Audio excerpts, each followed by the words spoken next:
Hezbollah, a name that strikes fear into the hearts of many. Known for their resilience and their relentless pursuit of their goals, Hezbollah has become synonymous with conflict and power in the Middle East. They are a shadow army. Operating in the shadows, they strike with precision and disappear without a trace, a force to be reckoned with. Their training is rigorous, their discipline unwavering. The world's most heavily armed non-state group, their arsenal is vast. From small arms to advanced missile systems, their weaponry is both diverse and deadly. Missiles that can reach deep into enemy territory. These are not just weapons, they are statements of power and defiance. Thousands upon thousands of rockets, each one a potential threat, each one a symbol of their capability. A network of tunnels and bunkers, hidden from view. These underground labyrinths are not just for defense, they are strategic assets, allowing for surprise attacks and safe havens. But Hezbollah is more than just a military force. They are a complex organization with multiple facets. They are a political party, a social movement. Their influence extends beyond the battlefield into the very heart of Lebanese society, deeply embedded in the fabric of Lebanon. They provide social services, run schools, and even hospitals, winning the hearts and minds of many, funded and supported by Iran.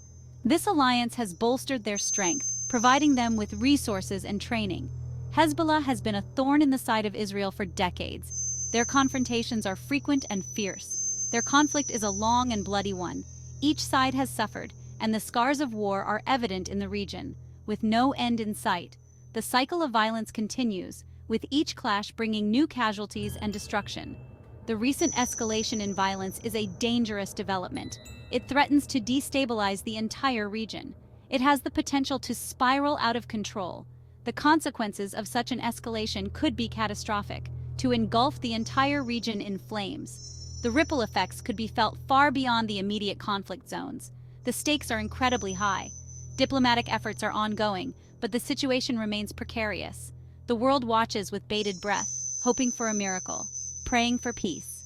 The international community is keenly aware of the potential for disaster.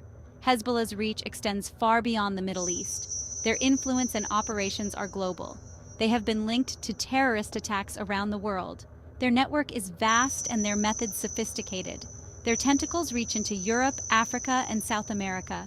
They have established cells and alliances in various regions. They are a global threat, one that requires constant vigilance and coordinated efforts to counter, one that cannot be ignored. The international community must remain united in its efforts to combat this pervasive threat. To understand Hezbollah, we must go back to 1982. Israel invaded Lebanon, their goal to root out Palestinian militants. The invasion was met with fierce resistance from both Palestinians and Lebanese. Among the Lebanese resistance groups was a new force, Hezbollah. Backed by Iran, Hezbollah quickly gained strength. They were united by a shared goal, to drive Israel out of Lebanon. Hezbollah's ideology is a mix of Shia Islam and revolutionary fervor. They see themselves as the protectors of Lebanon's Shia community and the vanguard of the fight against Israel. Hezbollah's tactics were brutal: suicide bombings, kidnappings, guerrilla warfare. They inflicted heavy casualties on Israeli forces and forced Israel to withdraw from Lebanon in 2000. Hezbollah's victory was a turning point. It cemented their status as a major force in the Middle East. Their relationship with Iran deepened. Iran provided Hezbollah with weapons, training, and funding. Hezbollah became a key part of Iran's regional strategy to confront Israel and to counter Western influence.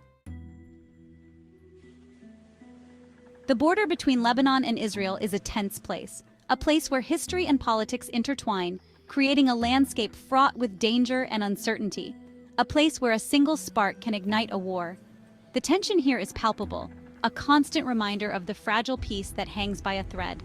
Both sides are heavily armed. The military presence is overwhelming, with soldiers and tanks ready to spring into action at a moment's notice. And both sides are ready to fight. The readiness for conflict is evident in the rigorous drills and the ever-present combat gear. The Lebanese-Israeli border is a place of constant vigilance, of fear and uncertainty. Surveillance is tight, with border guards and cameras keeping a watchful eye on every movement. Of the ever-present threat of violence, the scars of past conflicts are visible, a stark reminder of the volatility that defines this region. Hezbollah has built up a massive military infrastructure along the border. Their fighters are battle-hardened, equipped with sophisticated weapons. They regularly conduct exercises, simulating attacks on Israel. Hezbollah's message is clear. They are prepared for any eventuality. They are ready for war. Their combat readiness is a testament to their resolve and their preparedness for conflict, and they will not hesitate to strike. The determination in their eyes is unmistakable, a clear signal of their willingness to engage in combat.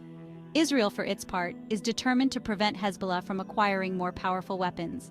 The Israeli military is equally prepared, with jets and tanks positioned strategically. They have carried out numerous airstrikes on suspected Hezbollah targets in Syria.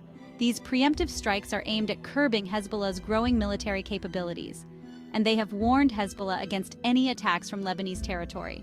The tension is palpable. The warnings are stern and the stakes are high. The air is thick with suspicion and distrust. Every movement is scrutinized, every action questioned. The international community has called for restraint. Peacekeepers and diplomats work tirelessly to maintain a semblance of peace, urging both sides to avoid provocations. The calls for calm are constant, but the underlying tension remains. But the situation remains volatile. The high alert status is a constant, a reminder of how quickly things can escalate. The risk of miscalculation is high. A single misstep could lead to a full-scale conflict, and the consequences of a full-blown conflict would be devastating. The human cost would be immense, with lives lost and communities destroyed. The region would be plunged into chaos, with far-reaching implications for global stability. Section 4, October 8th. Hezbollah ignites a firestorm. October 8, 2024, a date that will be etched in the annals of history. The day Hezbollah unleashed a torrent of fire on Israel. It was a meticulously planned assault, designed to catch Israel off guard and to send a clear message of defiance. Rockets rained down on Israeli towns and cities, causing widespread destruction and panic among the civilian population. Sirens wailed, sending civilians scrambling for cover.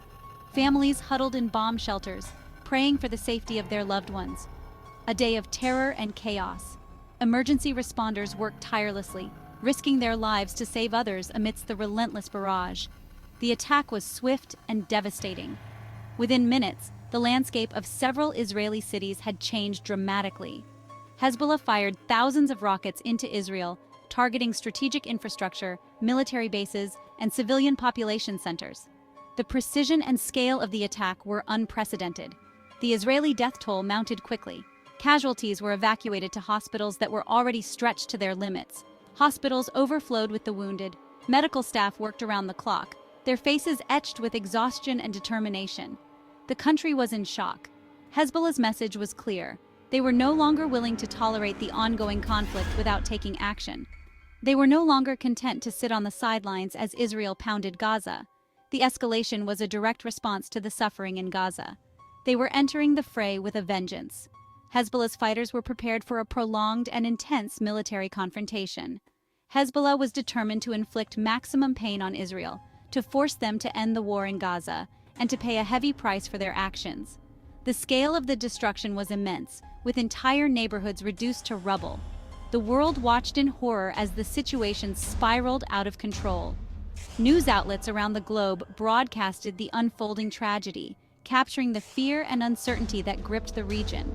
The conflict had entered a dangerous new phase, one that threatened to engulf the entire region. Border tensions escalated, with neighboring countries on high alert. The international community scrambled to respond, desperately trying to prevent a wider war. Diplomatic efforts intensified, with emergency sessions at the United Nations and urgent meetings between world leaders. Protests erupted in major cities worldwide, with people demanding an end to the violence. The global outcry was a testament to the widespread impact of the conflict. Humanitarian organizations mobilized to provide aid to those affected. Relief efforts were underway, but the scale of the crisis posed significant challenges. Amidst the devastation, stories of hope and resilience emerged. Communities came together, showing solidarity and support for one another in these trying times. The aerial view of the conflict zone revealed the extent of the destruction. Smoke rose from multiple locations, a stark reminder of the ongoing violence. As the conflict raged on, efforts for peace continued. Negotiations were fraught with challenges, but the hope for a resolution remained. In the midst of war, the desire for peace was palpable. The sight of children playing in war-torn areas served as a poignant reminder of what was at stake. As the sun set over the conflict zone, there was a glimmer of hope for a new dawn. The world watched and waited, hoping for an end to the violence and a return to peace. Section 5. Gaza's plea. Hezbollah demands a ceasefire. Hezbollah's assault on Israel was not just about revenge, it was a calculated move, a desperate attempt to break the siege on Gaza, to force Israel to the negotiating table. Hezbollah demanded an immediate ceasefire, an end to the bloodshed in Gaza. Hezbollah's leader, Hassan Nasrallah, delivered a fiery speech. His words echoed across the region. He condemned Israel's actions in Gaza and vowed to continue fighting until their demands were met. Nasrallah's speech galvanized support for Hezbollah across the Arab and Muslim world. Hezbollah presented themselves as the defenders of the oppressed, the champions of the Palestinian cause. Their intervention in the conflict shifted the balance of power, putting immense pressure on Israel. Israel now faced a two-front war, against Hamas in Gaza and Hezbollah in Lebanon.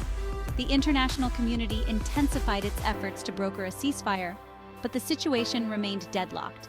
Israel refused to negotiate under fire, and Hezbollah refused to back down. The fate of millions hung in the balance.